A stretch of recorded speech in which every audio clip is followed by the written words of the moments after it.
Hey everybody, and Tony here with a review of Mozart's Cosi Tutte, live from the Royal Opera House, which I saw last night at the UCI Kinowelt Theaters. The conductor was Semyon Bychkov, the production was done by Jan Philipp Gloga, the sets were done by Ben Baur, the costumes were done by Karin Jud, the lights were handled by Bernd Purkrabek, the dramaturgy was handled by Katarina Jon, and the chorus master was William Spalding. I wasn't really expecting anything from this production, as I went into this not really expecting anything, but not really knowing anything beforehand about this production. What I was really anticipating was the cast of singers consisting of Corinne Winters, Angela Brower, Sabina Puertolas, Johannes Martin Krenzle, Alessio Arduini, and Daniel Behle. A good number of these singers have established themselves internationally, but there are also a good number of these singers that have also established themselves not only at the Royal Opera House, but are on the cusp of international fame, and I'll get to them later. But first, the production. The opera starts off with Don Alfonso Despina and his quartet of actors exiting the stage and giving their bows and curtsies as to state that yes, this opera was composed in the 18th century, and they were also a theater company that had its very long traditions during that time period and are still establishing themselves as a company to this very day. This also does establish itself that Cosi fan tutte is a timeless tale. We even see Fiordiligi, Ferrando, Dorabella, and Guglielmo coming in slightly modern costumes, what with Fiordiligi and Dorabella even using their smartphones to take pictures and send text messages. But unlike the production of Barbiere di Siviglia, which I saw at the Komische Oper, which tended to be kind of obnoxious with its use of technology in terms of making referential humor about it, this is basically cut to a minimum, as we even see that they can be also versatile with their referential humor and also the fact that it is a very timeless tale. We even see costumes coming in from like the 1800s and the 1900s, and even references to some original and traditional productions of Cosi fan tutte, what in the second act having Guglielmo and Ferrando coming in their Albanian soldier costumes. And at the end of the opera, we see a sign in lights stating Cosi fan tutte. And even before the end of the first act, we see the quartet of lovers alongside Don Alfonso and Despina in what appears to be the Garden of Eden, with all these signs being written and posted. Like, for example, there's the sign of fedeltà, which means faithfulness, and then amore cos'è, which means what is love. And even though it's not really that subtle, these basically represent the keywords of what the opera is in a nutshell. So overall, this is definitely a modern production I really adore. Yes, I know I can hear people who prefer traditional productions come at me and want my blood, but after all, this production has its great set of charms, and this is definitely so in evidence when it comes to all the sets, all the costumes, and you could definitely tell that the people behind this production really respected the score and really knew what to do with it while making sure that the text breathes and has a lot of subtext added into it. So you could definitely tell that the crew really knew what they were doing. And now we get to the singers, starting off with Corinne Winters as Fiordiligi.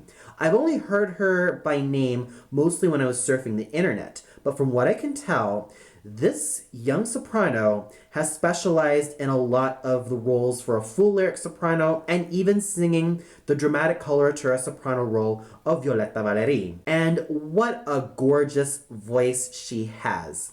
First of all, she is very meticulous when it comes to all the lines she sings, and even some of the clear attacks on the notes that she sings. She's a very meticulous singer, but at the same time, she really knows how to play glamour on stage.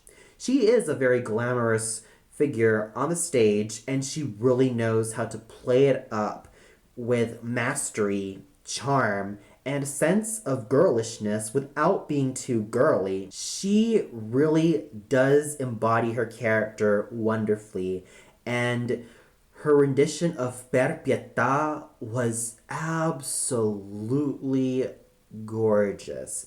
She sang with emotional abandon but technical meticulousness. That is definitely a great combination that I saw in this wonderful young rising star.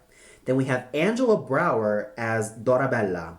My initial experiences with Miss Brower was when I caught a couple of clips of her on YouTube singing the role of Niklaus from Offenbach's Le Comte d'Hoffmann with Rolando Villazón as the title hero and Diana Damrau singing all four heroines.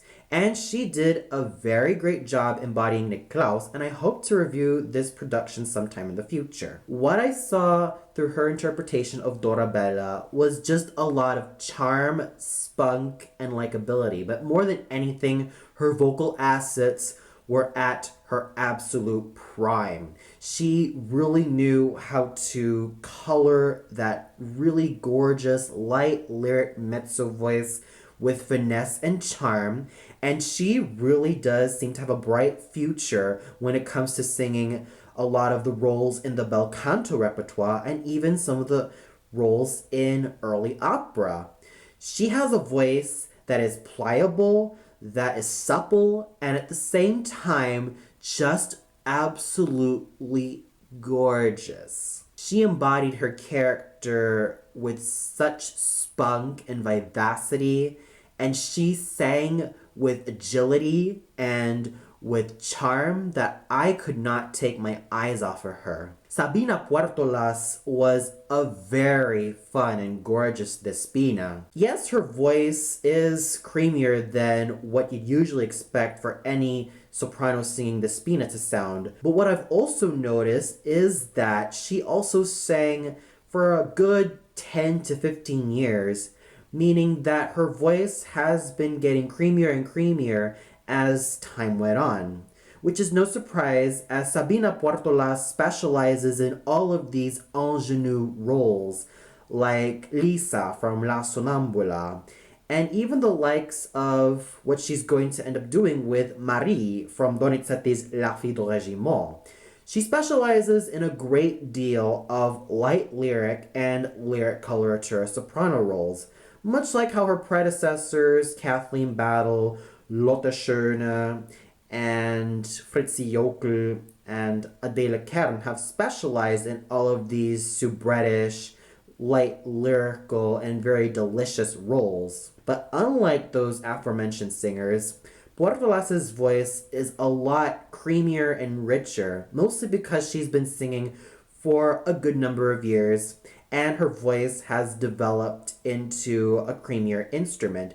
But she still manages to sound very fresh, very gorgeous, and is a very, very fun and engaging actress. She really knew how to manipulate that light lyric soprano voice with aplomb and abandon, and she was such a great actress, and she was able to completely inhabit the role of Despina with charm, sass, and a stage presence that makes you just feel so glued to the screen every time she was on there. She has this type of attitude which she embodied, the one that says, "Don't mess with me, pal," or she's the ruler of the roost in this particular production, and not just Don Alfonso.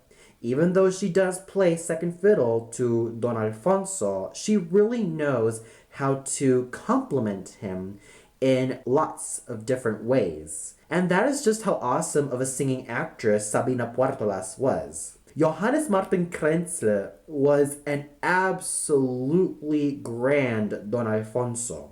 He did not exaggerate his lines, and he was just a very fine baritone all throughout. Over the years, Herr Krentzle has specialized in character baritone roles like Albrecht from the Ring tetralogy, Beckmesser from the Meistersinger von Nuremberg, and also some of the traditional dramatic baritone roles like Don Giovanni from Mozart's Don Giovanni, and even comic roles like Papageno from Mozart's Die Zauberflöte. That is just how versatile of an actor he really is, and has established himself all throughout Europe, the Americas, and all throughout the world as a very fine singing actor, in which he did very wonderfully in terms of his portrayal as Don Alfonso. Daniel Biela's Ferrando was absolutely superb.